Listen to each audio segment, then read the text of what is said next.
శ్రీమాత్రే నమః. శ్రీ గురుభ్యం నమః. రాజేశ్వరి జ్యోతిర్వాస్తు కార్యక్రమంలో ఈ రోజున శత్రువుల నుంచి జయం, అలాగే కోర్టు వ్యవహారాల్లో ఉన్నవారికి జయం కలగడానికి, అలాగే బాగా ఇబ్బందుల్లో ఉన్నవారు ఎవరైతే ఉంటారో అంటే నరదృష్టి ఇలాంటి వారు, నరదృష్టి ఉన్నవారు లేదనుకుని కొంచెం ఆర్థికంగా ఇబ్బంది పడుతున్న వారు అన్నింటా విజయం చేకూరడానికి ఒక చిన్న ప్రక్రియ చేసుకోవడానికి ప్రయత్నం చేద్దామండి. మీ ఇంట్లో అంటే మీరు నివాసం ఉండే ఇంట్లో ఒక ఇత్తర పళ్ళెని తీసుకోండి. ఒక ఇత్తర పళ్ళెని తీసుకొని దానిలో ఒక 5 తమలపాకులు పెట్టండి. ఆ తమలపాకులు పెట్టిన తర్వాత 5 ప్రమిదలు తీసుకోండి.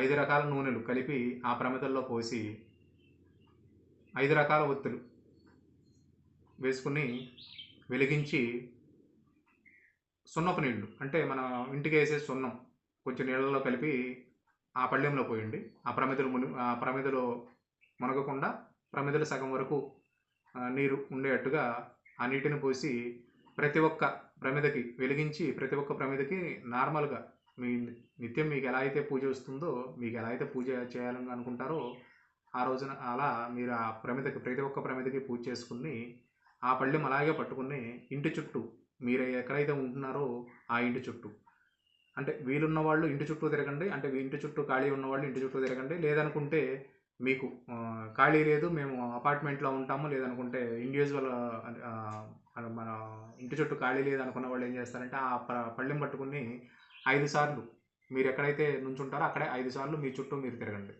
తిరిగిన తర్వాత దాన్ని అలాగే ఆ ప్రమిదలతో పాటు అలాగే ఆ రోజు రాత్రి మీ ఇంట్లో ఆగ్నేయం మూల ఉంచి తెల్లవారు అంటే ఉదయాన్నే ఆ పళ్ళెం తీసుకెళ్ళి ఏదైనా సరే ఒక ముళ్ళ చెట్టు, మీ దగ్గరలో ఉన్న ఏదైనా సరే ముళ్ళ చెట్టు లేదనుకుంటే మోరీలో వాటిని ఆ ప్రమిదల్ని, ఆ తమలపాకుల్ని, అలాగే ఆ సున్నపు నీటిని ఆ మోరీలో పోసేయండి. ఇలా 3 ఆదివారాలు కానీ లేదు 3 గురువారాలు కానీ ఏదైనా నెలలో.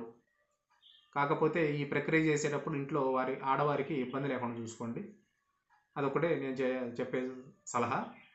ప్రతి ఒక్కరూ ఇలా చేసుకోవడం వల్ల ఏంటంటే మీకు శత్రుజయం, అలాగే కోర్టు వ్యవహారాలు ఏదైనా ఉంటే త్వరగా పరిష్కారం అవ్వడానికి ఆస్కారం ఉంటుంది. ధన్యవాదములు.